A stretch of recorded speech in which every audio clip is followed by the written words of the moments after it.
Hello guys, this is your friend and we are back with a new fanfic. Which is what if Naruto was forced to redo his perfect life by the Sage of Six Paths. Part 1. And if you enjoy this fanfic then please press the like button and subscribe to my channel for more fanfic like this.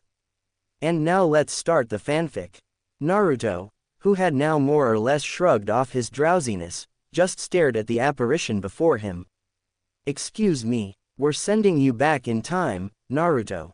We feel it's for the best, the apparition known as Hagoromo repeated, his face stern and completely serious. Naruto simply tilted his head. Okay. Naruto responded, why? We feel it's for the best, the Sage of Six Paths repeated. Naruto waited a bit to see if the sage was going to continue. He was not. Okay. Why do you think it's for the best?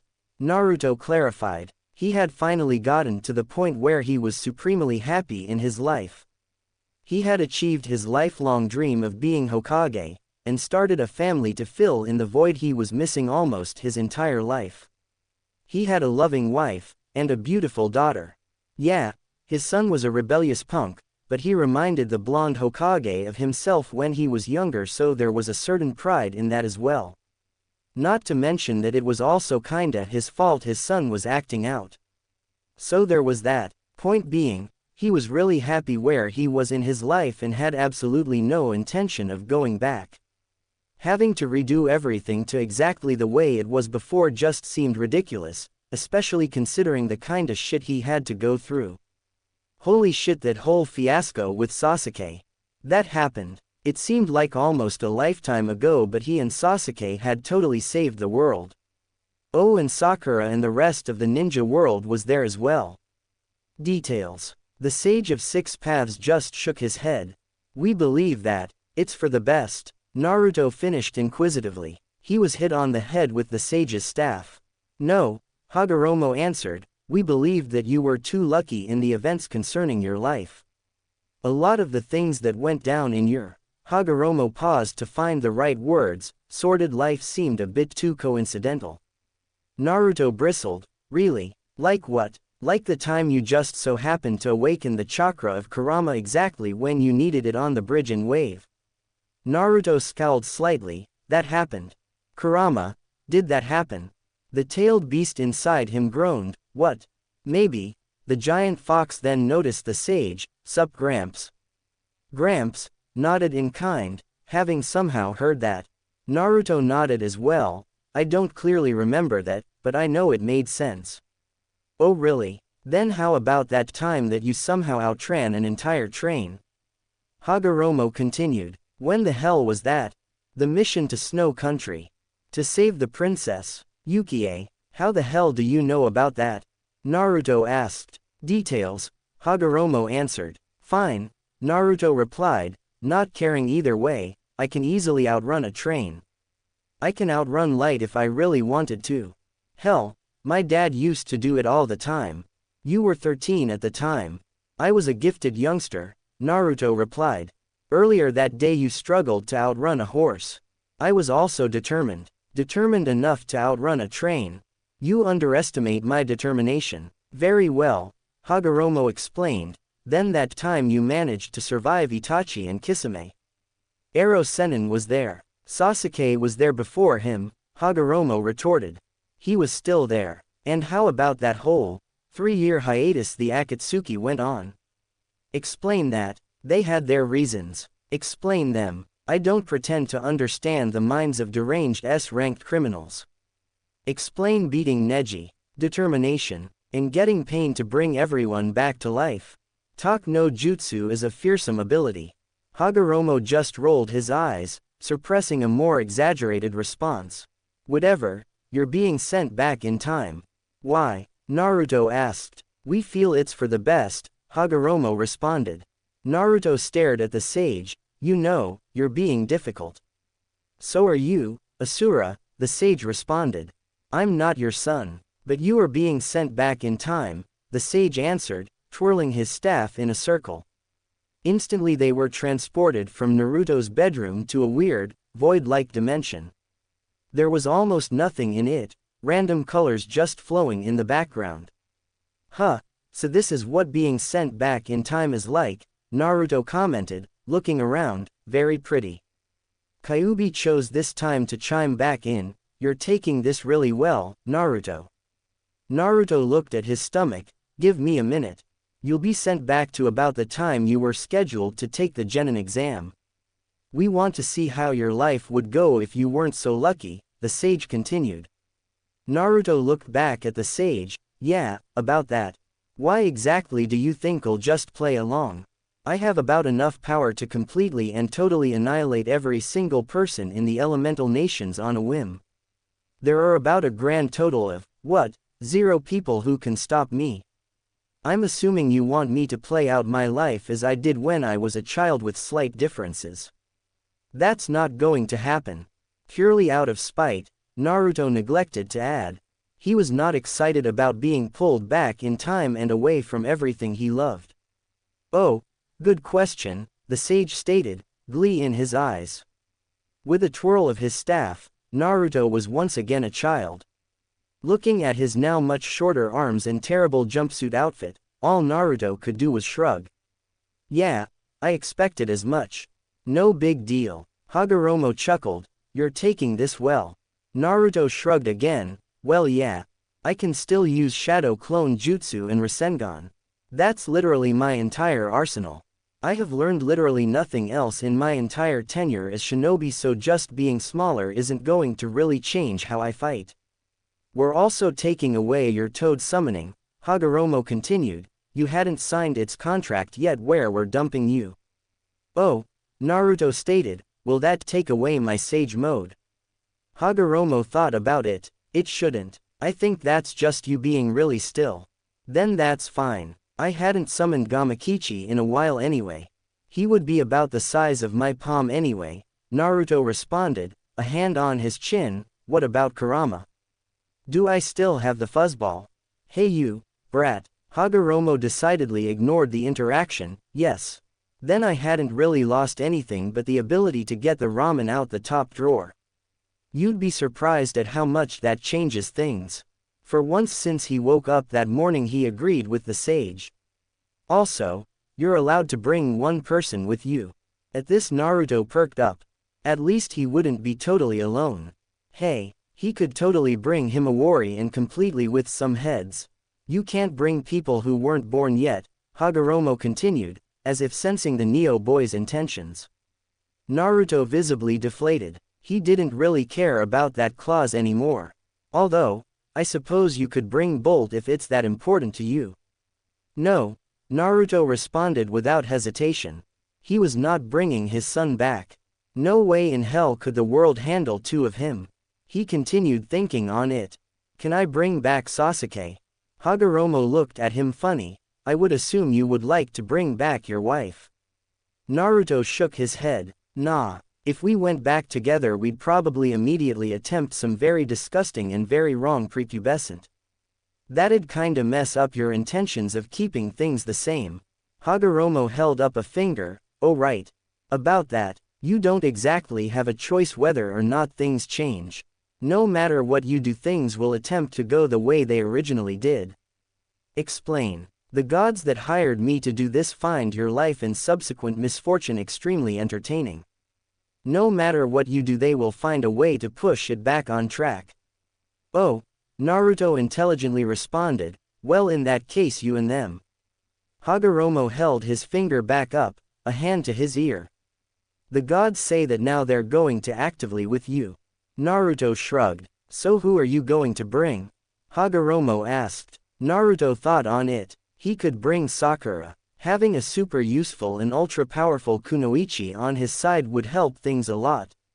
It also sweetened the deal in that it meant that there would be no super annoying useless mass of pink hair on his team. Her endless strength was the result of excellent chakra control, right? That didn't change with age. She would still be powerful. The downside to that would be that she wouldn't be entirely too happy with being torn away from her family either. Her dreams and goals of not only catching up in strength to her 2 teammates, but also marrying Sasuke were also fulfilled, and she would probably punch him into paste the instant she realized what happened. It was for these reasons he couldn't choose Sasuke either. The Mangekyo Sharingan was related to experience, which meant that while he might lose his Rinnegan, the now proud Uchiha father would still have access to Amaterasu. Having to constantly look over your shoulder for terrible black flames was not how he wished to spend his renewed childhood. He couldn't bring back Hinata either. He didn't know how the process worked, but he didn't want to leave his children without either parents, regardless of whether or not the gods left a copy of him or if time rewinded. We're doing a split timeline thing. Your universe will literally be paused while we're doing this, Hagoromo explained. You'll be returned when you reach this point again. Oh, well, either way, everyone he just listed would not appreciate being ripped from their families to relive most of their own lives anyway. He needed someone who he could count on that also wouldn't have their lives ruined. Someone like Akamaru. I want Akamaru at my side, Naruto stated, a straight face on. Kyuubi literally howled with laughter. Hagoromo just looked confused. No, he finally responded. Kyuubi had not stopped laughing from his place in Naruto's gut. Why not? Naruto asked. Cause Akamaru is not a person. Also, how would that help you? Naruto shrugged. I dunno. I just figured he would like being young again. A dual benefit. Pick someone else, the sage responded, pinching the bridge of his nose. With his first option out of the way, Naruto could only think of one other person he'd rather have with him, Neji. Done, Hagoromo stated, and with a twirl of his staff, the previously dead Hyuga boy was standing next to the seated Naruto. He was about as old as he was when Naruto was taking the Genin exam. Huh, wait, what? Neji Hyuga asked, clearly confused. Where am I? He asked, before seeing Naruto smiling up at him. Is this hell? Nope, Neji, we're in an interdimensional space and time loop, Naruto answered, now giddy. He was already starting to get excited since he now realized that there would be no consequences. This was like a big game to the gods and he was a chess piece, right? If he could just go back when the game was over there would be no problem. Neji just looked at Naruto like he was crazy. I see, and why am I here? Hagoromo took over in explaining. Naruto was given one person to go back in time with to relive his life for the amusement of the powers that be. He chose you. Oh, was Neji's sole respawn. He turned to Naruto, why not Sasuke? Crazy black flames, was Naruto's response, he has a kid now. Would not like me taking him from that. I see, Neji responded, what else has happened since I died? How did the war end? Oh, glad you asked. Naruto said, slightly giddier than he had been before. You want the short or the long version? Neji looked to Hagoromo. The Rinnegan was fully apparent in the old man's eyes. Neji wisely bowed. How long do we have in here, venerable sage? Hagoromo, not used to such respect after having spent so long with Naruto, was slightly surprised by the proper way of speech. He responded after his heart had finally restarted. We are in a void that can literally only exist due to the absence of time and space. You could spend millennia in here and have absolutely nothing change. I see, Neji pondered. He looked back at Naruto. He looked far too excited for a person being ripped from his old life for whatever reason. The short version, Naruto, now pouting cause Neji refused his longer version, cleared his throat. He was getting the medium version for being a smartass. So basically, after you saved Hinata and I from the Jubi, the Shinobi Alliance decided that. Hinata, Neji interrupted. Excuse me, Naruto asked. I saved Hinata from the Jubi. You were a fortunate add-on. I see, said Naruto slowly, before continuing, anyway, after you died, it somehow reminded me of what it was like to be a shinobi, and that it meant we endure. We then formed a giant Kurama-powered phoenix, I think. What the actual? Indeed, Hagoromo input. Yeah, so we ran through the Jubi tree. Were you there when the Jubi turned into a tree? I wish I was. Probably wouldn't have been impaled by its spike things. So yeah, it turned into a tree. How crazy was that? Sounds like you're making this up, Neji responded. I wish he was, Hagoromo stated. Continue. So that happened. I think the Hokages came back. Neji held up a hand. You're telling this story out of order. I was there when that happened. Naruto pouted. Well, excuse me. This was like 17 years ago. Neji gaped. Say 17 years. How old are you? I dunno, Naruto answered. I wanna say 36. How do you not know how old you are? Neji asked. Things kinda blend together when you're running an entire village and spearheading a united shinobi front. Neji's jaw dropped even further. Wait, you did it. You became Hokage. Naruto beamed at this. Yup, Nanadime Hokage himself. Aren't you proud? Of course, Naruto, the Hyuga prodigy exclaimed. Putting aside his recently admitted accidental saving of the blonde boy's life, Neji still sincerely wished for the blonde's happiness and well-being. 7th Hokage is Ama. Wait, 7th. Naruto nodded. Yes, Kakashi-sensei was before me. How exciting. Indeed, responded Naruto. So anyway, Obito then became the Jinchuriki of the 10 Tails, then kinda died with it after I used Talk no Jutsu on him, but he didn't really die. Then Madara came back to life after forcing Obito to use the same thing that Pain used to bring Konoha back to life on him. He then became the 10 Tails Jinchuriki. Wait, didn't Tsunade ban that Talk no Jutsu? Something about it being too powerful. Naruto made a shushing sound. Anyway, Madara then absorbed the tree. Wait, I thought the tree was the Jubi. Listen Neji, everything gets a bit confusing here. Do you want the short version or not? Naruto asked, clearly annoyed. Neji wisely shut up. Anyway, he gets like really powerful and Sasuke and I almost die, so Grandpa Sage here. Wait, what do you mean, almost die? We almost die. Stop interrupting or so help me I will talk no jutsu you. Neji once again shuts up. It's at this point Hagoromo begins to contemplate how powerful this jutsu is. Should I inform the gods of this ability? It seems much more fearsome than the name implies. Neji deadpans. I don't think even the gods could take such a forbidden and powerful technique from him. Grandpa Sage here then tells us that we're the incarnations of his sons, who were doomed to fight each other for all eternity because godlike sibling rivalry transcends lifetimes. Neji looked at the sage for confirmation. When the sage nodded, Neji could only sigh and gesture for Naruto to continue. We gain some of their powers, Sasuke the Sharingan and I the abilities of every single tailed beast. Neji once again turned to the sage. Not once did the sage choose to interrupt, so Neji was forced to take this as fact. Also I think I gained the ability to regrow certain body parts.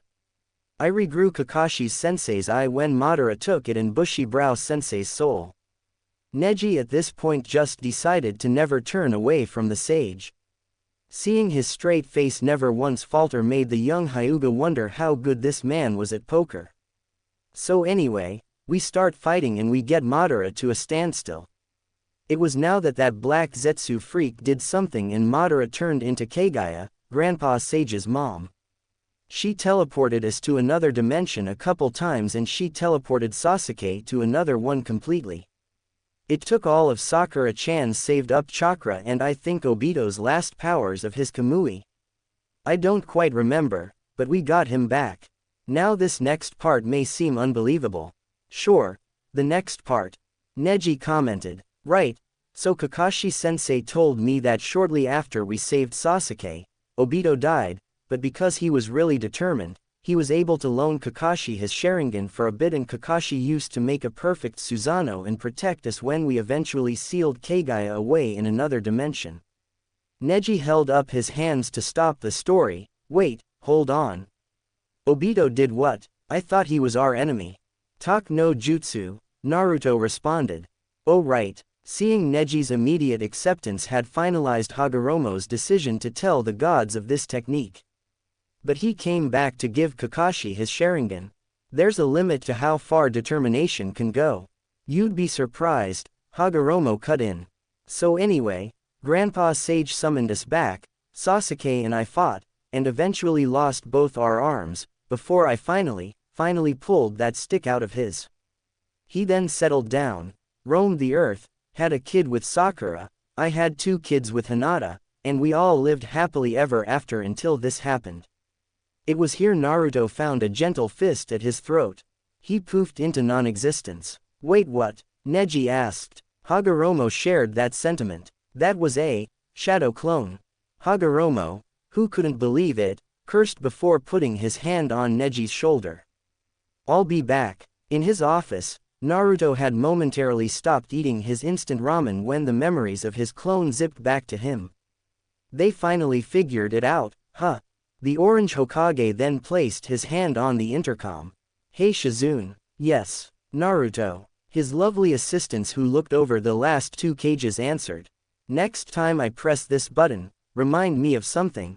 Yes, Naruto. Remind me that I almost got away with pranking the god of shinobi, he answered, before Hagoromo's hand zipped out of the ether and dragged Naruto back into the timeless zone. Naruto, now a kid again, laughed his off. Took you long enough. Naruto awoke with a start. This was the second time in 3 hours that he would awaken to the sunrise hitting his face. Looking around, he could see he was somewhere in a forest, or at least near one, with the heavy foliage and tall trees. The Neo boy grumbled, where am I? Kurama grumbled in his gut, you're in the past, idiot. Weren't you paying attention? Naruto scowled at his own stomach. He hid it for effect.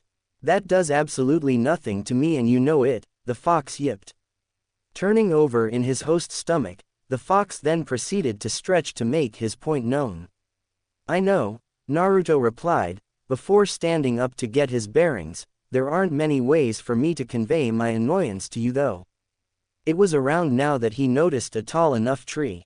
Crouching, the ex-Hokage managed to reach the top in one jump. Landing comfortably on the branch at the very top, Naruto was able to see for very far around him. From what he could see, he seemed to be in his hometown, but with notable differences.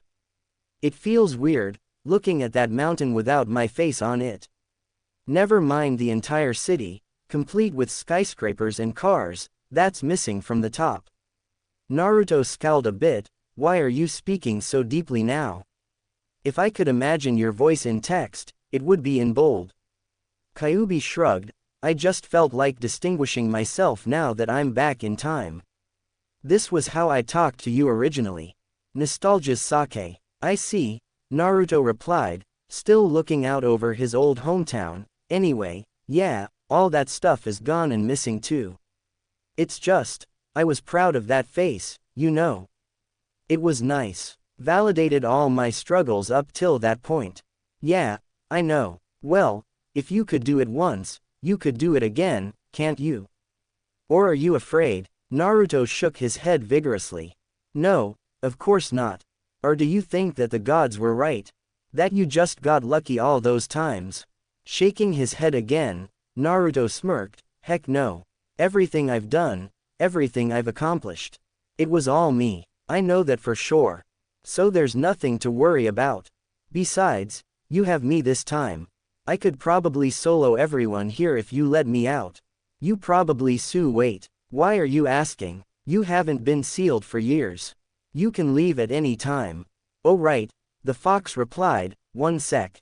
A puff of smoke appeared next to Naruto on the tree branch. When it cleared, a boy strikingly similar to Naruto, but with fox ears and a big, bushy orange tail appeared. Instead of Naruto's orange jumpsuit however, he was in an orange dress shirt and black dress pants. Upon appearance, the Kyuubi looked at himself in disgust, why the MIA kid? Naruto looked at the fox. Upon seeing his short stature he shrugged, not really caring. He turned back to the village. Kyuubi was not as uncaring, brat. Why, the MIA kid, how the hell should I know, Kurama? Your age probably reverted when I did. You do have to run your chakra through my body before it's released. I could choose my human form before. The fox screamed. He poked at his chubby cheeks. I don't want to be doomed to look like you. The horror. Naruto, who was about to return fire, decided to look at himself first. He was dressed in a tacky full orange and blue jumpsuit that had honestly seen better days. It was ripped and tattered all over, including places that quite honestly had no reason to have a hole. Lifting his shirt, the boy saw that his body, while not necessarily bony, was stringy and thin. Almost like he had not eaten much over the weeks. There were quite a lot of bruises on him, as well as the scars he was born with on his baby fat cheeks. Well, he didn't look bad, but unless you were into specifically him, he wasn't going to turn any heads. At least Kurama had those ears and better clothes. Deciding not to retort on something that he honestly agreed on, Naruto just turned back to the village. It wasn't exactly his anymore, but, well, it was still home. Not gonna respond, brat? Kyuubi asked. Naruto shook his head, not really. I just want to enjoy this. Isn't it great? Naruto asked, gesturing his hand out over the city. This is the city before it was destroyed. Everyone here, they were still innocent. So many people have no idea what terrible things are about to happen to them. How much things are about to change. How many of them are about to die. Right now, they're all still alive. They're all still happy. Kyuubi, now seeing Naruto wasn't up for a round, just stared out over the village at well. He supposed the man-turned-kid was right. There was something beautiful about the things that he said. The inherent innocence that accompanied their trip back in time. The peace that hung in the air like a nice little blanket after his attack had a presence that only a madman wouldn't miss. He, being a chakra monster of extreme malevolence, was one of those madmen. We should with them hard. Naruto took a deep breath. Holding it in for a second, the boy released a long and heavy sigh. Yeah, you're right, and with that, the ex-Hokage jumped off the tree and landed to the ground. The fox smiled in Naruto's replica body, before jumping off after him. Today was going to be a good day. Several hours later, Iruka settled into his seat with a sigh. Today was going to be a long day. Looking over his class, each and every one of his students had a look of apprehension on their faces. Their nervous energy quite literally permeated the air. Iruka smiled a bit, slightly amused with their situation. They had every right to be anxious today. Today was the day of the genin exams. Every student in class could be seen anxiously studying notes and practicing hand signs to commit them to memory. Those who weren't were doing various things to calm their nerves, such as playing with yo-yos and fiddling with their fingers. Out of the whole class, only 2 students could be seen not playing along with the day's hype. One Shikamaru Nara, who was currently asleep, and one Naruto Uzumaki, who was staring straight at him with a megawatt smile. To be completely honest, neither of those boys had much reason to be taking this exam so lightly, but who was he to judge? He just hoped Naruto had gotten the clone jutsu down. Otherwise this would be a third failure. Over with Naruto, things were going very differently. It's so weird seeing everyone so young again, Naruto thought, his thoughts going through his and Kyuubi's mental link. I know, some of these young'uns I could have sworn I'd eaten, Kyuubi responded, his body walking around town under a henge. Naruto's smile faltered a bit. I would appreciate you not trying to dampen my mood. And I would appreciate you not trying to dampen my food, Kyuubi retorted. Upon seeing a human that looked particularly delicious, Kurama smiled, some teeth showing through his poorly made henge. Hey brat, do you think they would notice if I just ate one of them? Akamaikas are actually really delicious. Naruto pinched the bridge of his nose. Yes, I do think they'd notice. Why the hell are you asking me this? Did I ever let you eat anyone back in our time? Yes you did. I was actually supposed to eat some bandits today, and honestly this whole sent back in time thing really ground on my nerves. I was really looking forward to it. Naruto sighed, then take it up with your sage grandpa. I don't have time for this. Which brings up another good point. Why exactly are you playing along with this mockery of the gods? I would have thought that you would have already put a Rasengan through this city by now, just to spite their plans. Naruto, who had just taken a paper for the written part of the exam, stopped and started to stare off into space. That's actually not a bad idea. I might do that once I find a good enough excuse. The boy then took out a pencil, an extra he stole from Sasuke when he wasn't looking. But for right now, there are certain things that I would rather do over and surprise everyone with. Doing the Genin exams the right way would be the first one. If I recall correctly, I failed this one as well. MMF, what was that, brat? You're eating someone, aren't you? Kyuubi gulped, before wiping his mouth. No one you'll miss. I see, Naruto responded, not caring too much either way. He looked down at his paper, preparing to ace it, when the very first question made his eyes bulge out. Okay, what the? Kyuubi, now relaxing in the alley after his meal, perked up. What? These questions, the ex-Hokage responded, they're too hard. Or maybe you're too dumb. Damn it, Kyuubi, now's not the time. I know these questions weren't on the test the first time around. Iruka-sensei and I did a mock retake of the test I took when I finally graduated the day after I became Hokage. I passed it with a B. This isn't the same test. Kyuubi stopped listening in favor of laughing. The 7th Hokage of the Hidden Leaf Village did average on a child's test. You can laugh all you want, furball. At least I don't cough up hair after washing myself. At least I wash myself, meat bag. I do wash myself, blood for brains, Hinata won't let me skip out. That you have to penalized on it by your wife proves your integrity as a person, responded Kyuubi. How is your meat bag of a wife anyway? I rather liked her. Naruto, who had by now realized that his test was different from everyone else's side, I don't know. I didn't bother to check, he then raised his hand, Iruka-sensei. I think my test is a little funny. Iruka, who had been watching over the class to prevent cheating, looked over at Naruto. With a slight scowl, he made his way over to the blonde. That's odd. There shouldn't even be another version of a test. When Iruka reached the test, he picked up the paper expecting something wrong. After 3 seconds of looking at the paper, he turned it over several times, clearly confused. This isn't funny, Naruto.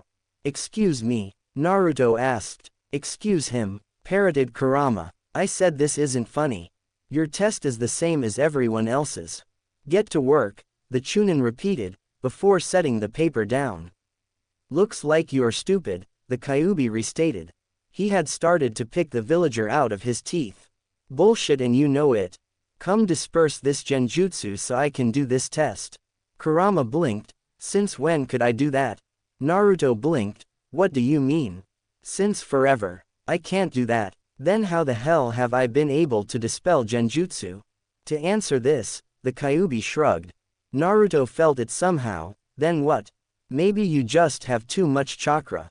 How the hell does that even compute? Listen, I don't know, human. I don't know how your puny human techniques work, okay? I just know that I have a shit ton of chakra and genjutsus have never worked on me. That's bullshit. What about when you attacked the village when I was born? Kyuubi chuckled. Okay, let's be fair here. Do you really think it'd take that much convincing to get me to burn this hovel to the ground? Naruto thought about it. He supposed that it wouldn't take much convincing to get him to burn it to the ground and he lived there. Second, I was affected by the Sharingan. You know, that thing that allows people to cut mountains and summon unquenchable, never-ending fire as dark as the blackest night. The thing that allows people to hop dimensions. The thing that evolves into something that can summon meteors. Okay, I get it, Naruto thought, trying to assuage the offended demon. He started channeling chakra through the paper. When it didn't dispel anything, he sighed, and decided to just try to work out the problems. Even if he failed this, if he passed the others he'd still do fine enough. Maybe your teacher is sabotaging you. Naruto shook his head. Impossible. Iruka-sensei is my friend. The gods did say they would actively with you in order to keep things on track, Kyuubi reminded him. He had taken to walking around the street to pickpocket a few items. I doubt they would change Iruka-sensei though. That was a very core part of my life. Changing it would change so many things. Then maybe they change the test. If it's not a genjutsu and your teacher is the same, then maybe they change the test so you would definitely fail it. Naruto pondered that. Over the course of the conversation he had accepted that there was no way in hell for him to answer any of these questions. You might be right. Of course I'm right. Do you know who I am? Naruto chuckled. My favorite fuzzball. You're damn right, I am, Kyuubi stated with pride. Naruto had now flipped his page to start drawing on the back, so the gods are intent on making me fail. I probably can't change it now that we're so far in. You can shove a giant Rasengan through the class. Naruto shook his head. No, I'd still fail and they'd flip it so I'd still do the Mizuki thing. Was that when that asshole teacher told you about me? Naruto nodded. Yeah, he called you a bastard a couple times. It was great. The Kyuubi lit up. That's just great. Can I eat him? Isn't that the entire reason you're stealing stuff? Naruto then picked up the paper to appreciate his drawing. Would you have cared what I said either way? Yes and no, meat bag. In that order, the Kyuubi then stopped where he was walking. I never was able to find my way around these parts. Which way do I go to reach that ramen shop you love? Naruto, who had now started to color in his drawing, stopped and glared out the window. If you burn down Ichiraku's I will end you. Kurama, who feared very little and roared in the face of a monster whose eye dwarfed his entire body, stopped and chose his words very carefully. I meant, where in the forest did you encounter Mizuki when he tricked you? East of the village, past the 47th training ground. Thank you. You're welcome. Even later on, why the hell did I only learn Shadow Clone from this? Naruto asked, looking through the forbidden scroll. You were stupid back then, Kyuubi responded. You're stupid now. Naruto had by now looked further down. Upon seeing a familiar technique his head, so that's where Orochimaru got that reanimation technique from, he scowled. How the hell did Orochimaru get his hands on this? The Kyuubi, who was now setting up a campfire, turned to look at his host. He's confirmed a shifty freak. He probably pilfered it when no one was looking. People are always looking. They hire people to specifically look at it. They have to blink, human. He probably got it then. That's when you got it. Fair enough. What's this? Naruto asked, looking over a specific technique. Kyuubi looked at it over the blonde's shoulder. I think it makes you shoot lasers from your eyes. Naruto lit up. That's sweet. Why is it forbidden? It says here that it then burns your eyes from their sockets. I'll grow em back. What else is on here? Kurama had already started to look down the page. What about this one? It makes all females in a 100-mile radius lust after you. Naruto looked at it carefully. After reading it he shook his head. Nah, I only want Hinata. Everyone else is kind of a drag. Besides, that would probably drag Granny Tsunade along and that's not what I need. Save it anyway. Your pervert teacher would enjoy it. Naruto deadpanned. Which one? Kakashi, Yamato or? The blonde dropped the scroll. Jiraiya. Kyuubi, Jiraiya, he's alive here, yes. Fascinating, isn't it? Tears almost came unbidden to his eyes. I'm not letting him die again. The gods be damned. Kyuubi shrugged, heading back over to his impromptu campsite. It doesn't matter either way. He'll be gone when you're replaced back in your original timeline. Naruto shrugged. It doesn't matter either way. I just don't want to see him die again. Fair enough. Hey, the asshole teacher is on his way. The good one is slightly behind him. Naruto frowned. That's not right. Iruka was supposed to be here first. The gods are probably intervening again. He then smirked. Too bad things are about to change regardless. Staring into the scroll, Naruto quickly memorized the laser eyes for future use before rolling it up and putting it into his backpack. It's showtime, Kurama. I think you mean dinner time, meat bag. Shortly after Kurama said that, Mizuki landed into the middle of the forest clearing. If he was surprised that there were two Narutos, one being decidedly more foxy than the other, and that said foxy Naruto was tending to a campsite and looking at him while licking his lips hungrily. He certainly didn't show it. Though, to be honest, Naruto probably wouldn't have reacted to such a bizarre scene either. I see you got the scroll, demon brat. Kurama piped up. Excuse me, human. I'm the demon around these parts. Don't you dare compare my magnificence to a dunce like he. Mizuki ignored him. Now just hand it over. I'll graduate you on the spot. Naruto, who was looking back and forth between his Biju and his old teacher, answered slightly confused.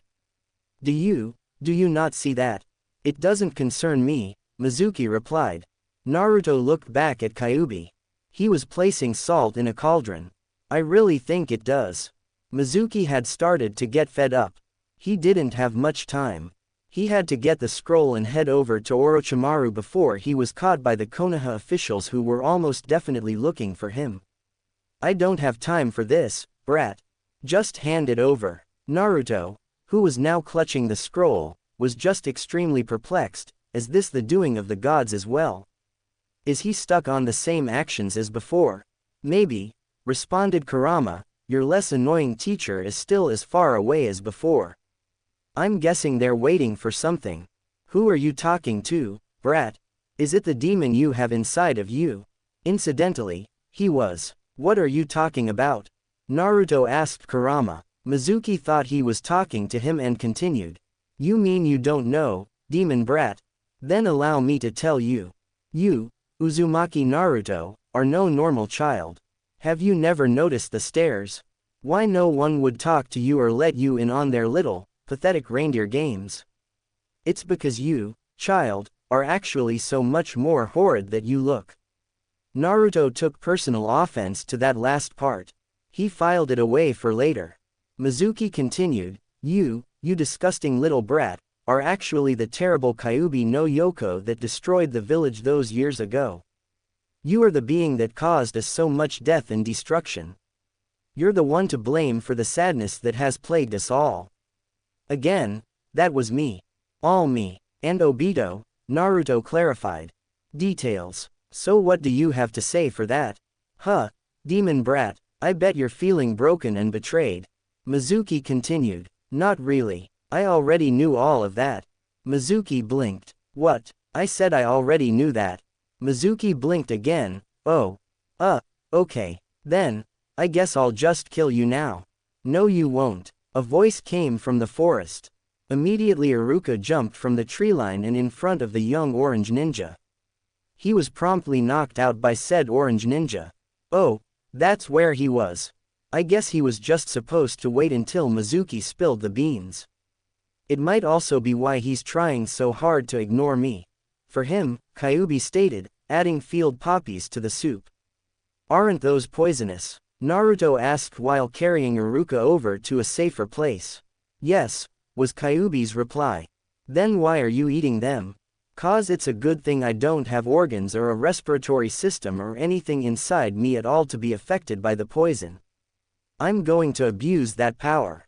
The blonde Hokage stared at his foxy counterpart. You don't have organs. The fox stared back. I'm a being made of pure, unbridled, malevolent chakra. You tell me about what organs you think I would have. Fair enough, replied the orange boy. He turned and stepped back in front of his traitorous teacher. You're still here. Mizuki, who had now watched the whole exchange, was certifiably flabbergasted. I'm pretty sure you weren't supposed to do that. Naruto glared at him. You're confused at that and not at the demonic me who has been sizing you up since you stepped into this clearing. Mizuki shrugged. I'm a simple man. I ignore that which I don't understand. Well prepared to be completely, cause nothing inside my stomach makes sense. Believe me, I've been there, Kyuubi replied. In a flash of orange the fox boy reappeared behind the Chunin. Before he could say anything the Kyuubi had grasped the man in two giant chakra claws. Unable to move, the man could do nothing but squirm in the superior being's grasp. What? Let me go. Well, if that's what you want, Kyuubi replied. With a smirk, the chakra hands held the Chunin higher in the air. After shifting his jaw a few times, the fox boy opened and expanded his jaw to an almost disgusting. No, that's pretty disgusting, Naruto interrupted. Wait, did I just interrupt the narrator? To a disgusting amount. He then dropped the terrified man in his mouth, swallowing him whole. Delicious, the Kyuubi remarked, couldn't have made it any other way. Traitors are just wonderful to eat. Naruto, who was more than a little scarred, decided to comment, that may have been the most terrifying thing I'd ever seen, and I've seen Kakashi wear Guy's jumpsuit for his birthday. The Kyuubi shrugged, you'll get over it. No, I don't think I will. The Kyuubi shrugged. He decided he didn't care. Naruto then looked at the boiling pot that was sitting over the campfire. Wait, if you were always going to eat him whole, why did you need the stew? He asked. Oh, that, right, Kurama remembered. He walked over to the pot, and, taking it in a giant chakra hand, started to ingest the contents. Naruto could swear he could hear pained screams. After a while, Kurama finished the pot. Setting it down, the chakra being licked his lips, appreciating his own food. Delicious. Naruto was confused. What was the point of that? To kill the guy the first just ate. Why? Cause of eating people whole before. It didn't turn out well. Then why didn't you just chew him? It takes away the pure awesomeness of eating him whole. Naruto sighed, before looking over at his other sensei. He made his way over to him and shook him slightly by the shoulder. You probably shouldn't be here when I wake him up. Replied the Kyuubi, before making a hand sign. The fox disappeared in a shunshin. I'll return to your gut when I'm done digesting this slowly dying maggot. Poppy poison is just great. I can hear him moan in agony. You get to that, pal. It was around now that Iruka had started to awaken. Huh, where am I? What's going on? Naruto smiled. You saved me from Mizuki, sensei. Thank you. Iruka rubbed his head. Are you sure? I could have sworn something knocked me out as soon as I got here. In fact, if I didn't know any better, I would have said that you. Naruto cut him off. No. You saved me, Iruka-sensei. If it weren't for you we would have both died out here. Thank you for standing up for me and assuring me that I'm not the filthy beast inside of me. I'm outside of you now, ninja brat. If I knew where Hinata lived I would eat her whole family for that. As long as you leave Hinata herself I couldn't care less. Iruka by now was just confused. Well, that does sound like something I planned on doing. But, I don't remember any of it. Naruto smiled. I know. Just, give me my headband. Oh right, Iruka remarked, close your eyes. Naruto, never being able to forget this moment, did as he was told. He could hear the shuffling of cloth and the slight clink of metal as Iruka removed his own headband to be placed on Naruto's head. Feeling pride rush all around him, Naruto couldn't repress the smile that was on his face. Okay, you can open your eyes now, Iruka said. Naruto could hear the mirth in his voice.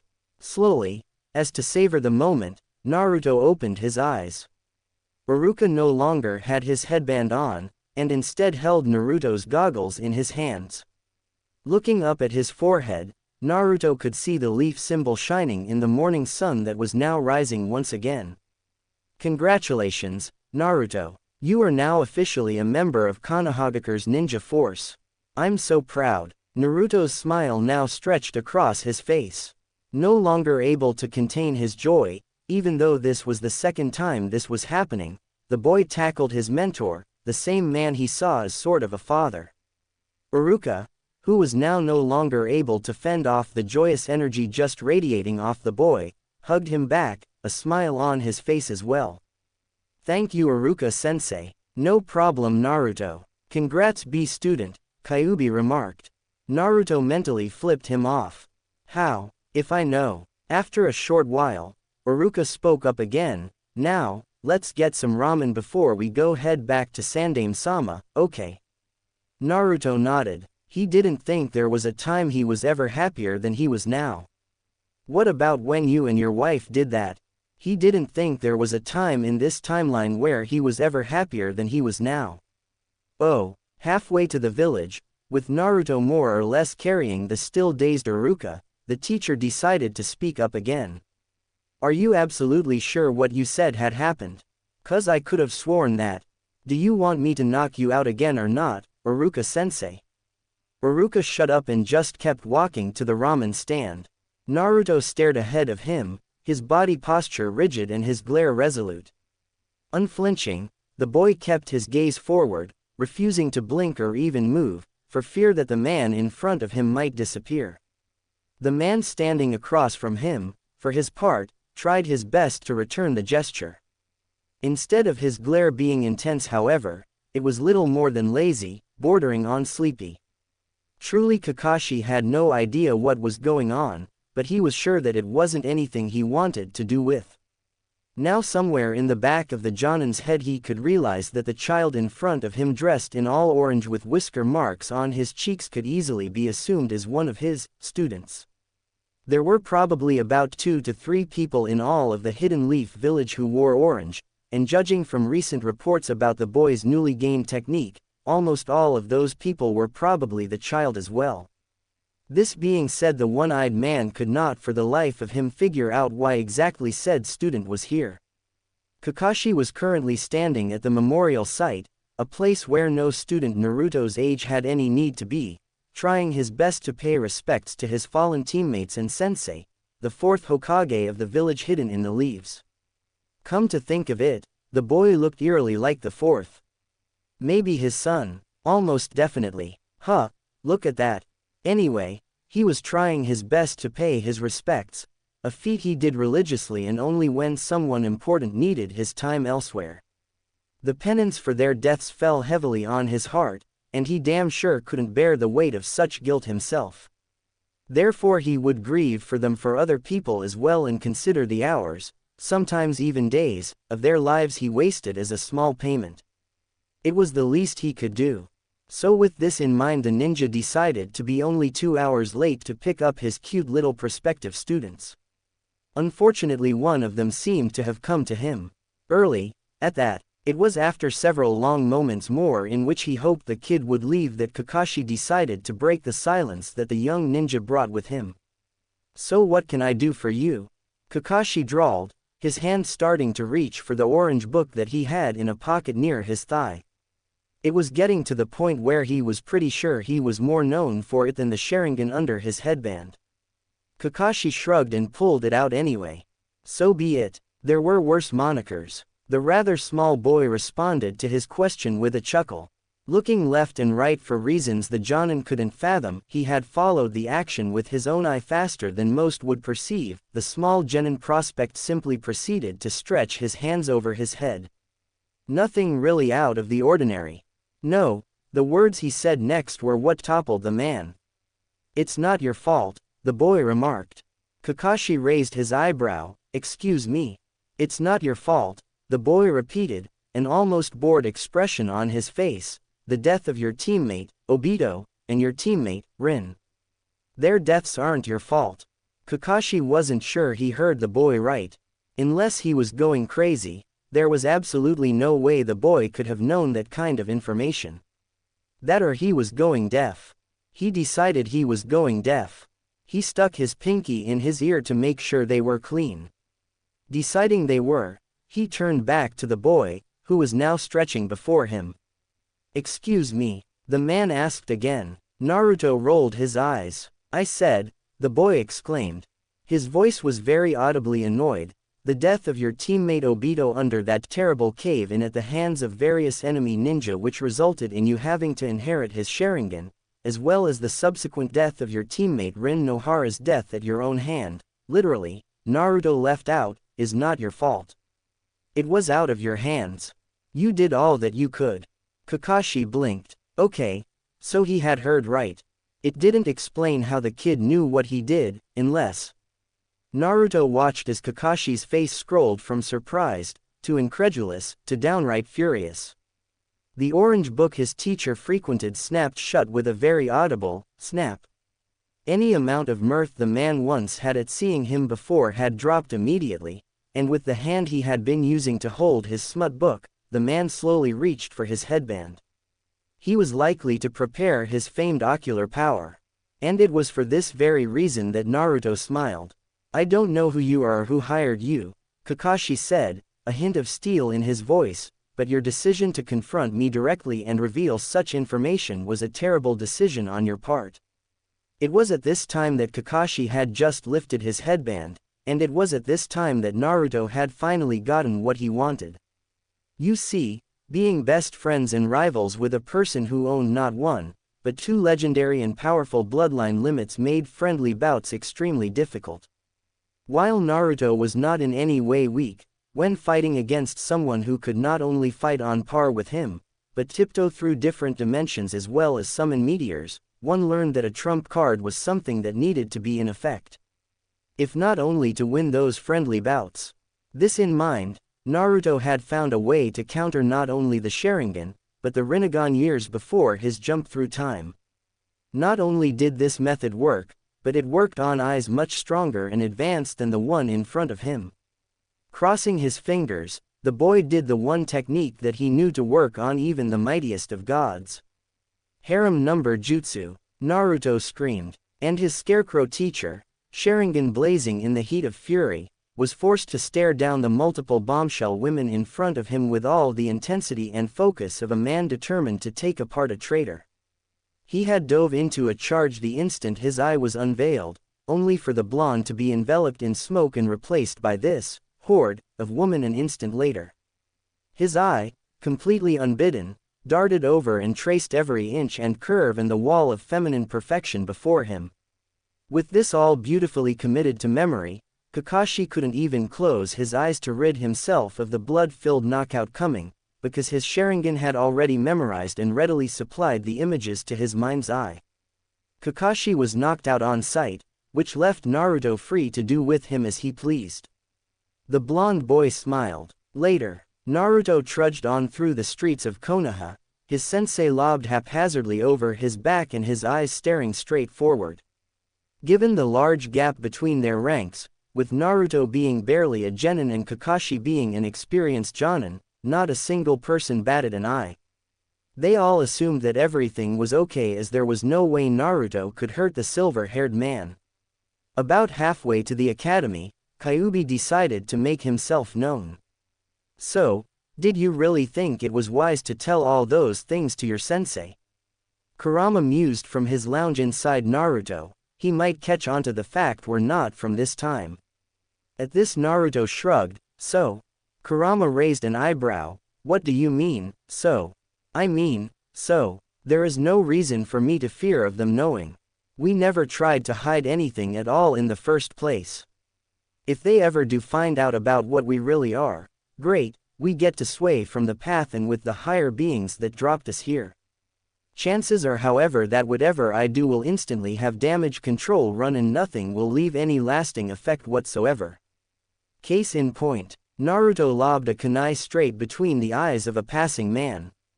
He continued with Kakashi in tow as if nothing happened. Damn kid, that's harsh, Kyuubi muttered. You've eaten people since we've gotten here. Naruto yelled. Yeah, but that's expected of me. The fox retorted, you are Mr. Goody stand with my friends. I didn't expect it in you. Naruto shrugged, a habit he seemed to be doing a lot lately. This habit was made even harder with Kakashi taking up one half of his shoulders, but he managed.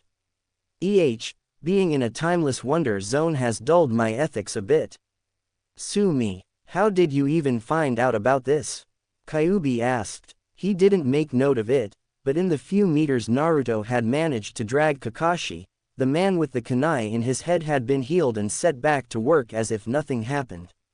Without turning, the future Hokage placed another kunai through his ear. It buried up to the handle and went out the other side. The man promptly collapsed. I'd gotten bored. I never missed my paperwork as Hokage, but at least it gave me something to do when I ran out. If not that I could punish Bolt or snuggle him a worry. Worst case scenario I could go to Hinata and she could. Kyuubi stopped him right there. Nope. Don't need to know. Naruto looked confused. Why? She could ask Sakura to point me to where Sasuke was so we could spar. Kyuubi stared. Figures the only reason you would get a mate would be to get easier access to the boy. Naruto nodded, ignoring whatever implications the Kyuubi meant. My point is, there is no reason for us to fear anything because absolutely nothing is permanent. Kyuubi scrunched up his face in confusion. Despite the fox being a rather large beast of admitted violence and hatred, it sorta looked cute. You sure? I'm pretty sure Mizuki is fully dead. Naruto stopped, pondering the circumstance. After a minute of blocking traffic, he continued walking. I'm sure he'll be fine. It took another 10 minutes, but the duo of student and unconscious teacher made their way to the academy. Naruto was short several kunai and shuriken, but he figured since he was no longer bored, everything worked out. After kicking in the door, Naruto walked in rather happily, before dumping his future teacher in a corner. This brought more than a few stares from the students sitting inside, as well as a freshly recovered Iruka, but if Naruto noticed, he didn't show it. Swiftly, he made his way to the back of the class and sat down next to a flustered Hinata Hyuga. "Sup, sweet cheeks?" Naruto flirted, trying to make his prepubescent voice as husky as possible. He failed utterly. This being the case, Hinata still could barely handle being in the same room as the orange-wearing boy, so to have him not only in such close proximity but talking to her was enough to knock her out. Naruto fixed her so that she wouldn't sprain her neck. "I missed that," Naruto said with a sigh, putting his head on the desk in order to appreciate how cute his wife used to be. Not cute in an adult way though. Cute in a puppy way. Why I was so fixated on Sakura back then puzzles me even now. Kyuubi rumbled, "I can see why you hadn't noticed her.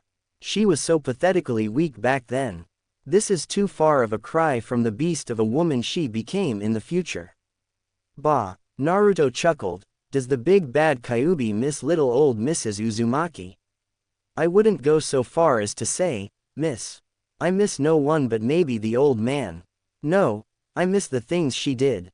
First off, she kept your orange-wearing figure clean. It shouldn't take me threatening you with a biju bomb to get you to touch your shower faucet. I almost didn't even do it then. I needed something to fight. She kept you in line. Not one day from her you've started killing civilians. To be fair, I'm a ninja.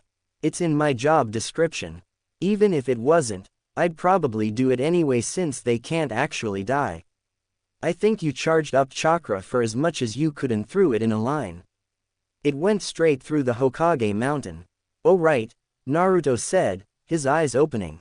At some point he had started to fall asleep. "I wonder where that kunai is now." Elsewhere, a multi-biju-powered kunai pierced the head of Hidan, the Jashin priest. "It's work done here," the blade continued unabated. "Its thirst for blood would not be sated here today. I bet it didn't even hit anything yet," Naruto mused. Kyuubi rolled his eyes at how easy his charge was taking this.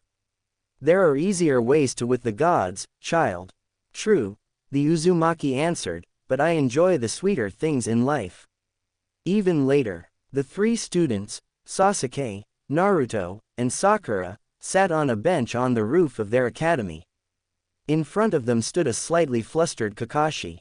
He was tired and his head hurt something fierce, but there he was. "Completely on time, and you're sure that's what happened?" the man asked the orange ninja sitting before him. "Definitely," Naruto answered, his smile bright enough to power generators. "I found you in the middle of the forest, knocked out with a huge smile on your face. You looked peaceful, so I wanted to put you in a place where I get my best sleep." The answer to that being, of course, the academy classroom. That you just so happened to be our Jonin teacher was coincidental. "I see," the scarecrow responded. "Very well, let's go over our introductions, shall we?" the man continued. He was tempted to reach into his pouch to get his book, but recent odd blackouts made him decide to rethink that plan. He may need to lay off the stuff if it was going to make him randomly black out like that. Sensei, how should we do this?" the pink-haired girl asked after some time. The Jonin could hear the trepidation in her voice, but decided not to comment on it. He would beat her doubt out of her head if she ever became his student. "Well, I'll go first, Kakashi answered. My name is Kakashi Hatake. I have many interests, and just as many hobbies. I don't fear a lot of things, at least, I don't remember. I don't have a lot of goals left, but I don't think I regret anything either. That's about it for me. What about you guys? Sasuke and Sakura stared at the man. All they really knew about the man was his name. Upon seeing that they weren't going to go anywhere with this, Kakashi spoke up for them. I think we'll start with you, pink hair. What's up with you? Oh, Sakura eeked, not expecting to be put on the spot. After clearing her throat and looking lovingly to her left Sasuke and disdainfully to her right Naruto, the girl finally responded. I am interested in a certain boy, the kunoichi started, before sneaking a glance at Sasuke, and my hobby is reading books on becoming a better ninja. I think I'm afraid of making my parents disappointed in me, though they say that they would never be and that just getting this far would already be more than they expected. My goal is to be the wife of a certain someone. This comment was meant with a glance to her left again, which served little more than to annoy the Uchiha, and to avoid another certain someone, with which she looked right. This glance was met with another smile, which put off Sakura's bad intentions. It was hard to keep a bad mood under such a genuine smile. And to Naruto, it was of course a genuine smile. He was intensely and eternally grateful for the friends he had made throughout his life. Just because they were 13 again and could no longer remember anything of their times together meant nothing. He was happy to see them. Of course, none of this meant anything in the end. Sakura couldn't continue to berate the boy when such joy was being directed at her. In my regret, Sakura continued after the effects of the smile wore off. She paused for a moment, as if considering what her answer would be before finally answering a minute later. I regret not being able to stop some of the atrocious things that happened in Konohagakure. At this statement, both Naruto and Sasuke turned their heads. Kakashi raised his eyebrow. Oh really? Kakashi stated, his curiosity piqued. Atrocious things? Like what? We're a ninja village, you know. Atrocities are our trade. At that, Sakura shook her head. I know that we as ninja, are supposed to do some less than admirable things. We might kill people and stuff, and it is definitely in the job description, but some of the things that happened here don't deserve to be visited upon anyone. Things like the Kyuubi attack and the Uchiha massacre. If I were born a little earlier, or had been a little stronger, I would have been able to do something, anything, to stop them. It's not fair. So many lives were lost and futures destroyed. What makes it worse is that both of these events happened one after the other. I regret not being able to help. Naruto blinked. Well, that's new, Naruto thought. Did that not happen? No, she kinda just ragged on me and drooled on Sasuke. Naruto thought about it for a second, so nothing new really. Maybe she just never got around to saying what she really felt last time. Admit it, if you had a choice between declaring your love for Hinata to her or saying your dreams, which would you choose with a limited time slot? Naruto chuckled, is that even a question? Both. I love you Hinata cause I'll be Hokage Dadbeo. Kyuubi just smirked. And what about you, Mr. Energetic? Kakashi continued, gesturing to the Uchiha. Said Uchiha, with his hands folded and his chin resting upon them, simply glared up at his teacher. I don't really care about any of those things you said. I only have one goal, and that's to drone on, and one about being sad. Sheesh, we get it.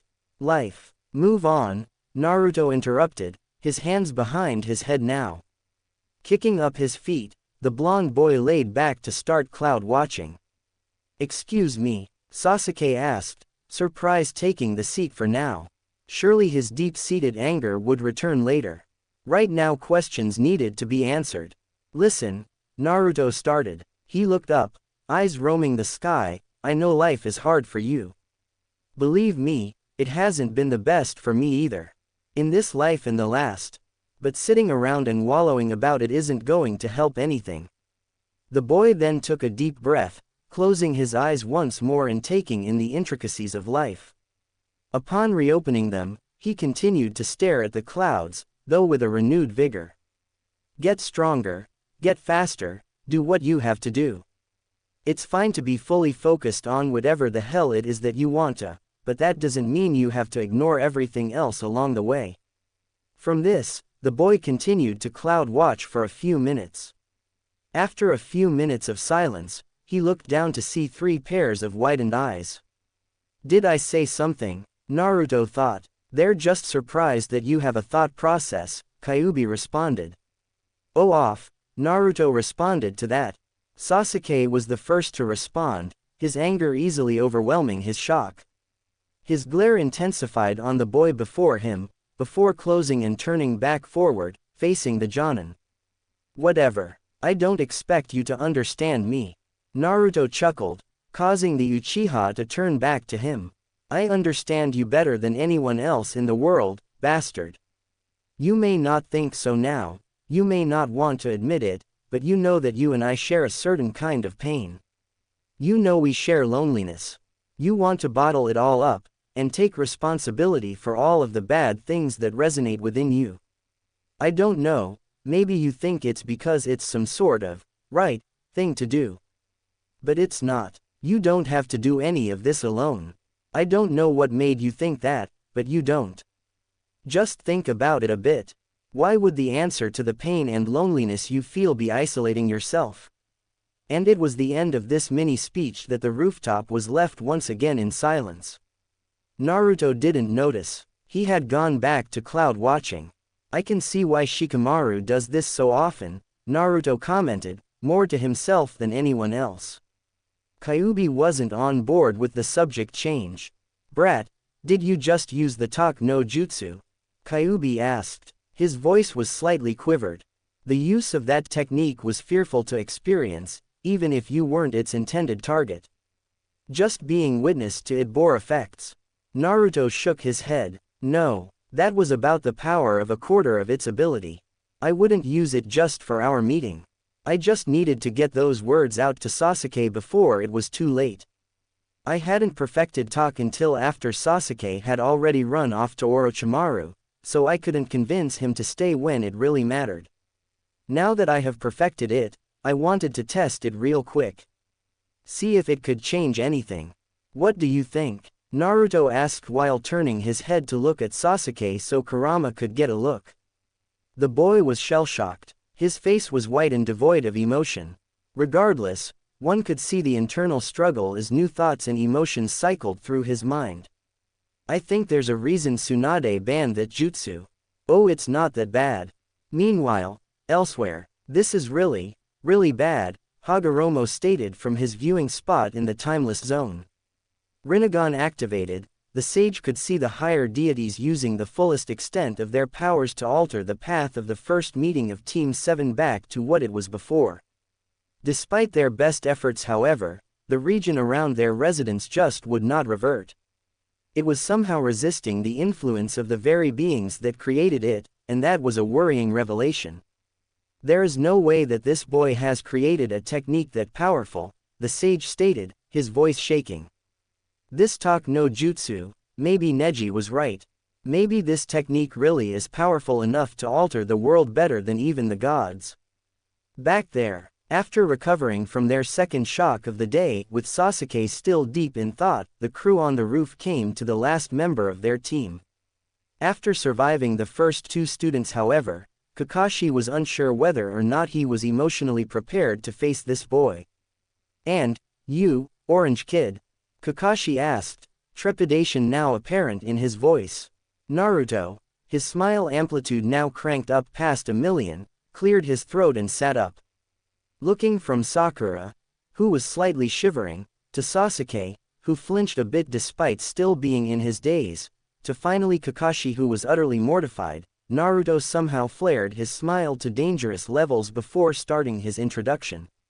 My name is N. An hour later. And now you're not allowed to introduce yourself anymore, the Kyuubi barked out between fits of laughter. He didn't need to breathe, yet somehow found himself struggling to find some air. Naruto could only scowl as he looked down at the pack of cards in his hand. I don't think they needed to make me ninja introduction cards though. This is just excessively extra. He turned the card over. I didn't even think the concept of ninja introduction cards existed. Kyuubi, who was now rolling on the floor of Naruto's gut, stopped his laughing just long enough to answer. They didn't. They were made specifically for you. This revelation only seemed to worsen Naruto's mood. Wait, so you're saying that the words on these cards weren't stock phrases? Nope. Made custom for you. I don't think these words could fit to anyone else. That's stupid. Shish, human. Don't give away everything on the card. Naruto stood in the middle of a grassy field. The wind blew softly, carrying on it the sweet smell of spring grass and various other forms of nature in bloom. Turning to his left, Naruto saw his pink-haired teammate, Sakura Haruno. Her hair was still long at this point in time, signifying that she was still not serious about being a ninja yet. Her fists were clenched, and her stare was set directly ahead. She had blinked very little since Kakashi had revealed to them what their test was, and if he looked close enough, he would see that she was shaking slightly. This test was probably incredibly nerve-wracking to her, and he could see why. Well, this is totally different from the last time you fought your teacher with her, the Kyuubi growled from his place in the surrounding forest. He was hidden, using his chakra that was as natural as the trees around him to blend in. Kakashi wouldn't be noticing him unless he revealed his Sharingan. Knowing Naruto, he would probably be forced to. Naruto had to agree with Kurama on this point. Definitely. Last time we did this, Sakura punched a hole in the ground. The ground Kyuubi. She was definitely something to be reckoned with. Now however, he started, looking to Sakura. She had swallowed hard, and it was obvious that she did it with some difficulty. She was close to the point of breaking.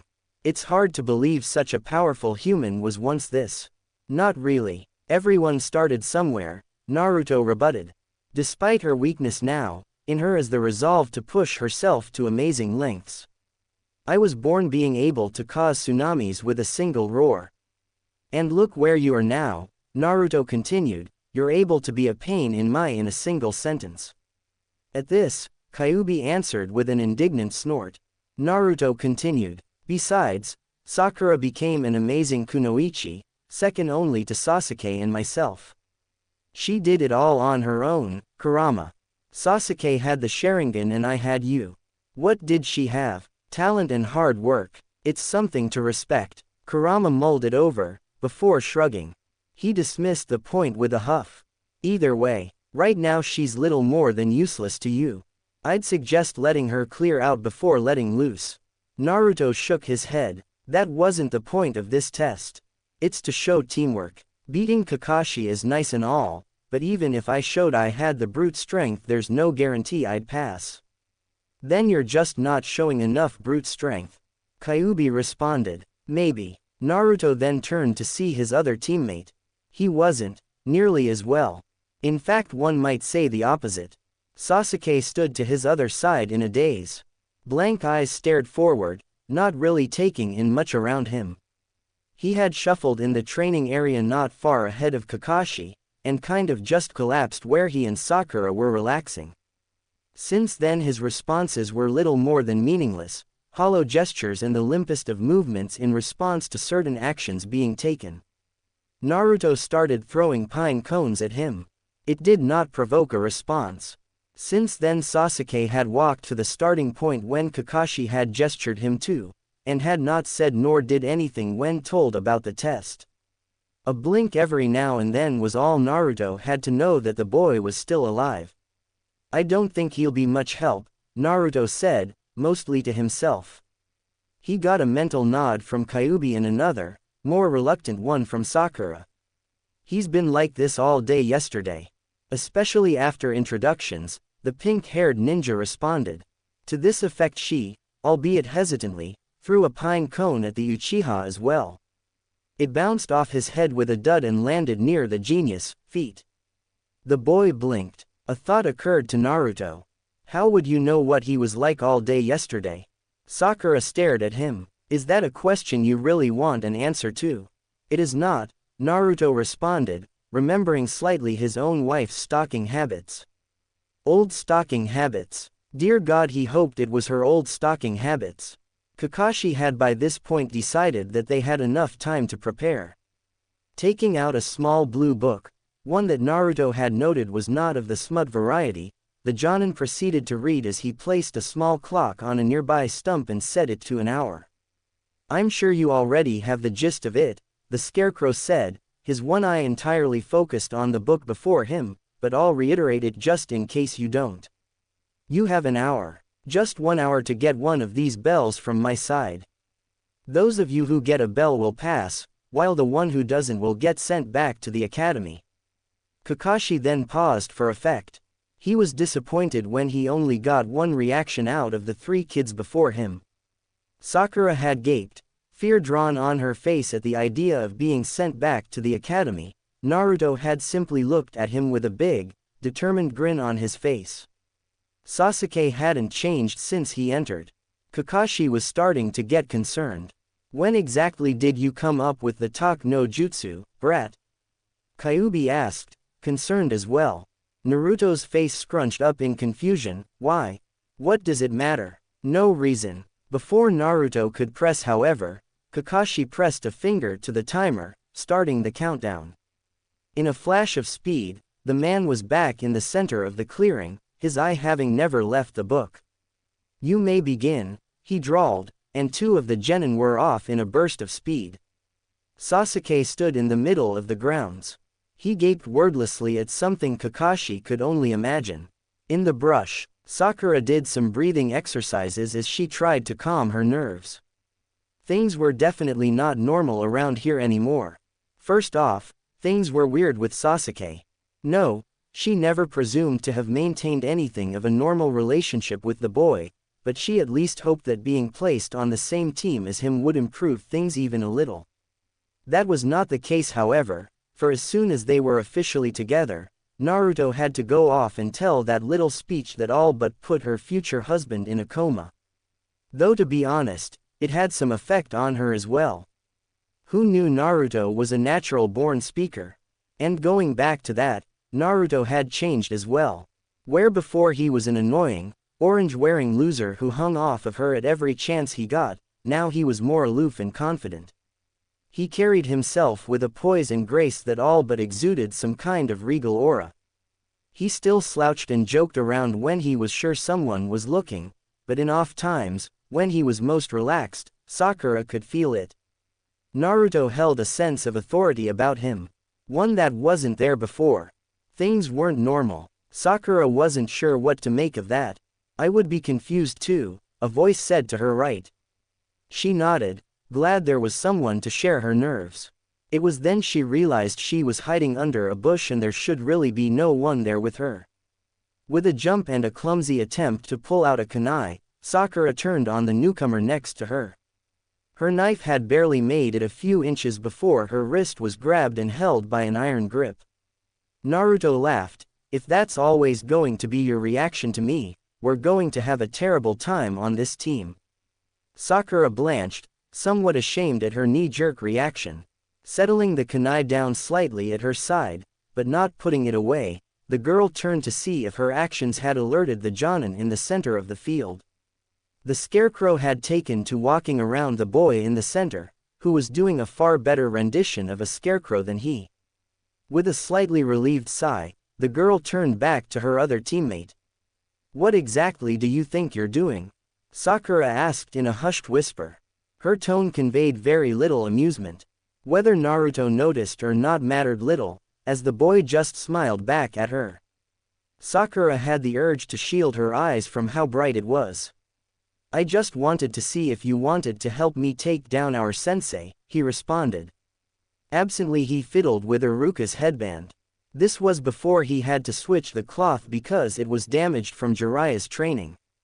Something about the original material felt so much more comfortable.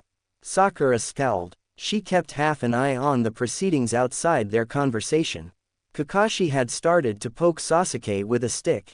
The Uchiha flinched when he was poked in sensitive areas, but otherwise made no effort to either move or stop the man. She looked back to Naruto. Help you? She asked. How exactly do you intend to do to take him down? In response Naruto smiled. It was a wicked smile. A smile not fit on the faces of mortal men. Sakura found herself shivering. Sakura, I have a plan, the orange genin replied. Sakura didn't know, but it was on this day that she had felt true fear for the first time in her life. It was soul-crushing and empty, leaving her in a void of insurmountable hopelessness. And the worst part, it was for someone other than her. Kakashi, now tired of poking the first of his genin with a stick, decided now was as good a time as any to go find the other two. To poke, of course. With a quick 1-2 jab, the Uchiha was handily laid out on his back. The boy just flopped to the floor, not bothering to brace himself or react in any way to his new predicament.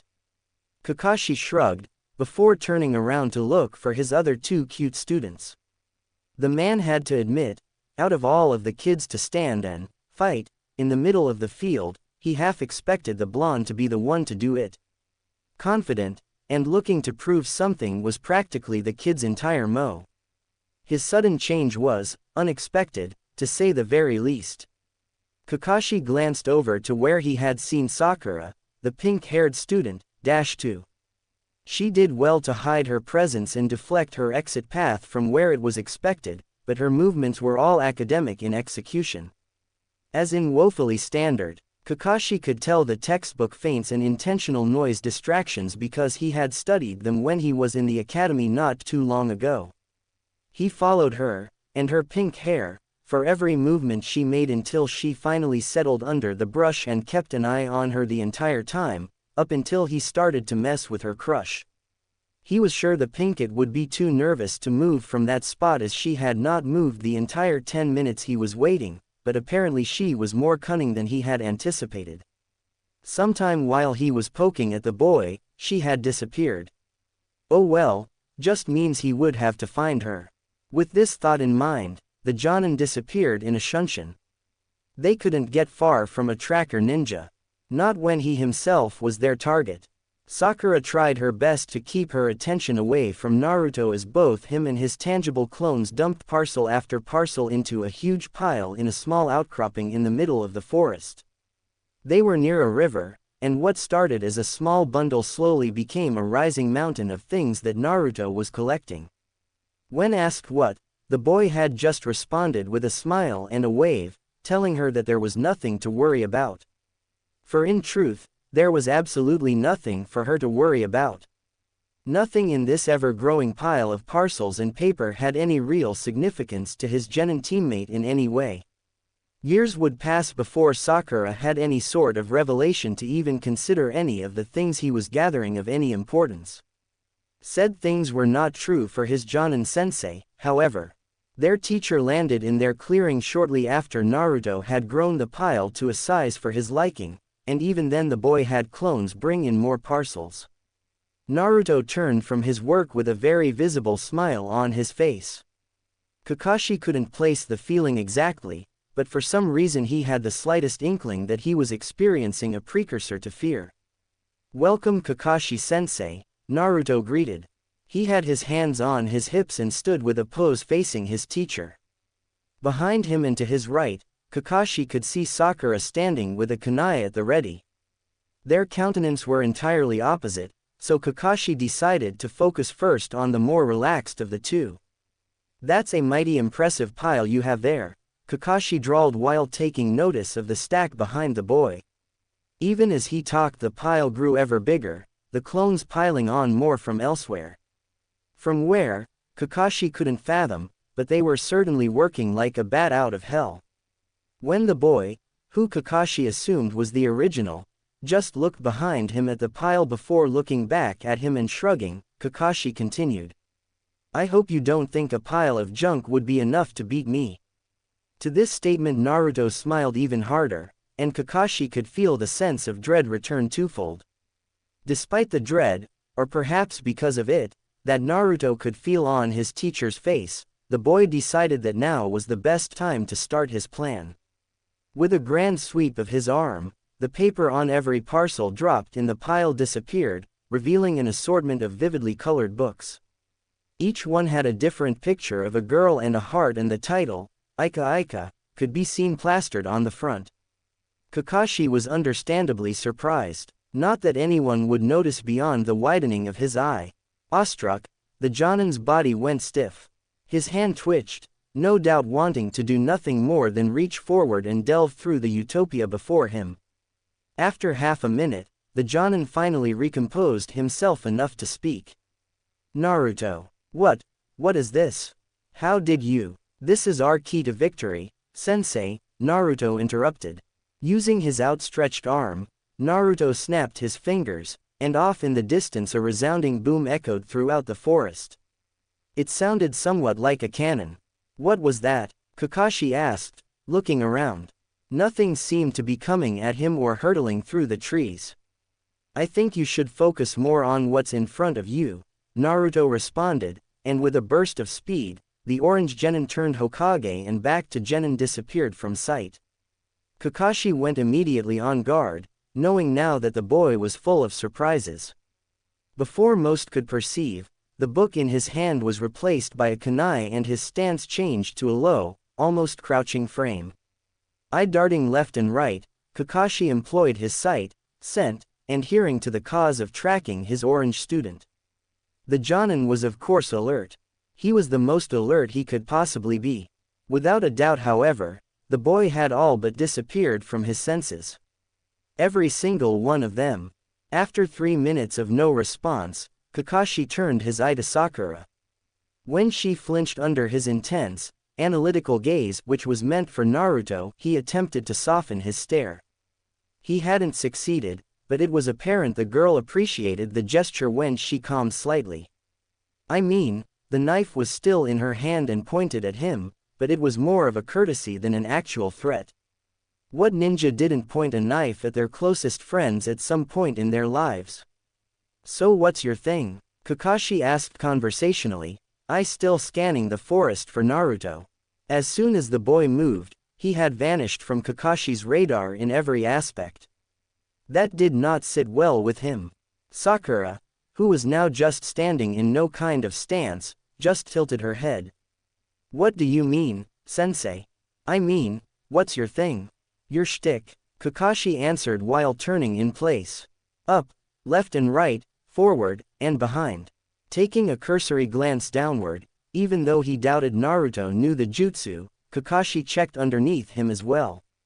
Nothing there. Your teammates all have things. What's yours? Sakura looked slightly appalled. They don't all have things. They do, Kakashi responded. Looking in the air, he could see the sun. He placed it relative to where it was when the test started and assumed his students had about 15 minutes left. Naruto didn't seem to be showing up, so the Jonin reluctantly relaxed from his stance. Taking one last look around, Kakashi turned back to Sakura. She had put the knife away and folded her arms. Like what? The girl asked in a huff. Kakashi stared at her with a single, lazy eye. He somehow conveyed the look that one gives a mentally challenged puppy. He indulged her anyway. Let's start with your little boyfriend, Kakashi started, to the pink-haired girls both horror and glee. He's basically a vegetable. Vegetables are good for you. Sakura yelled back. She inched slightly away from the stack of books behind her, reminding Kakashi of their existence. The Jonin's hand flinched again, temptation barely being reined in. Kakashi squashed the feeling immediately. He wasn't sure of what trap lay hidden yet. His eye wandered back to his pink-haired student, and if the indignant stare she was sending his way was any indication, she was not pleased with being ignored for smut. He's not a good vegetable, Kakashi retorted. His hand twitched again, almost moving forward again. He clenched that hand into a fist as tight as he could. Maybe withdrawing from the stuff wasn't his best idea. The temptation was starting to get unbearable. Sakura wasn't having any of Kakashi's words. Name a single vegetable that isn't good for you. Celery, Kakashi replied without hesitating. You burn more calories eating it than you actually gain from the act.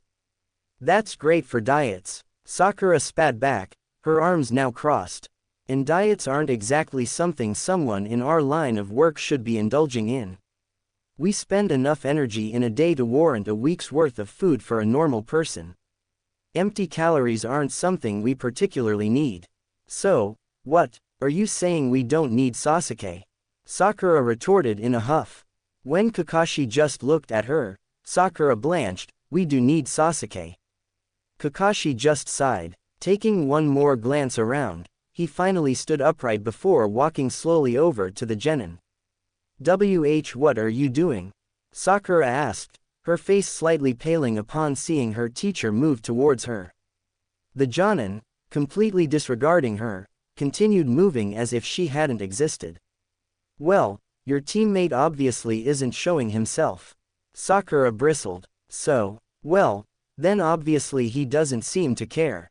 None of you managed to get any of these bells away from me and your time is almost up. You've failed, the genin replied. With a narrowing of his eye, he glared at the pink-haired student before him. Unless you mean to say that you want to get them from me. The slight step back she took was all the answer he needed. Then I will proceed to do as I please. You have all failed and I have held myself back long enough. At some point while he was explaining himself he had stopped, and now done, the scarecrow continued his stride toward Sakura. It wasn't a fast gait, but it was strong and full of purpose. Sakura flinched, but pulled out a second kunai regardless. Bracing herself, the girl saw that her actions had temporarily surprised the man in front of her. Stopping in shock, the man considered the girl in front of him before continuing his stroll, with no change in demeanor save for a slightly more bemused expression. Oh, so are you going to stop me after all? Kakashi asked, a tone of mirth in his voice. Sakura ground her teeth slightly to calm her nerves before answering. Aren't you going to tell me about Naruto's quirk? She asked, trying to deflect the situation. Kakashi wasn't amused. Disregarding her question, the silver-haired genin reached forward. Sakura could feel her nerves strain to their most and, closing her eyes, the poor girl turned her head and closed her eyes as to try to ward off the inevitable. So her surprise when she felt her sensei reach past her completely was perfectly understandable. Opening her eyes, Sakura traced Kakashi's arm to his hand, seeing that she was in fact not his goal at all. Gingerly the man picked up a copy of Ika Ika Night, a copy he had not owned yet, and set to reading it. His kunai holstered, the man dedicated his focus to the book in front of him. After a moment of silence, the man looked up from his book once more to see Sakura staring agape. Kakashi stared back at her, a single lazy eye slightly tinged with curiosity. Surely his actions weren't too far out of the ordinary.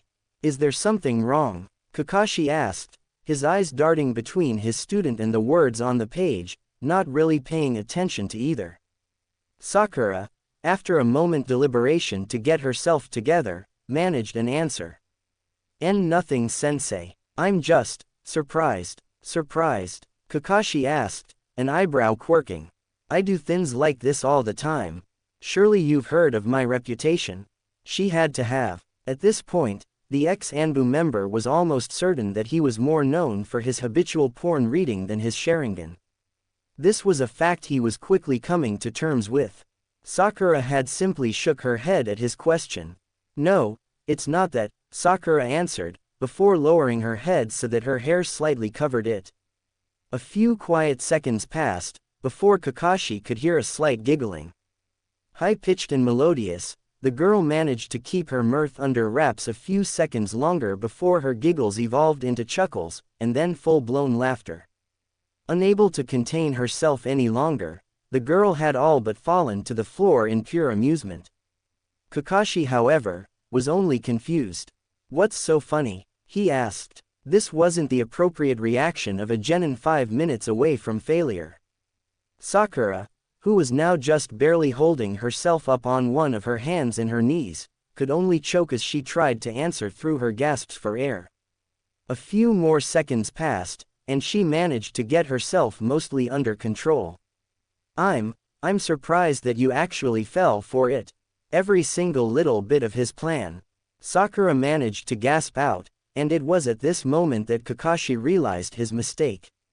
Whirling on his heel, the Jonin had just enough time to bring up his arms in a cross to block the heavy haymaker from the speeding bullet of orange.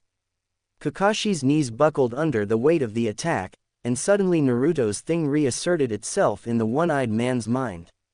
The boy was far more powerful than he let on.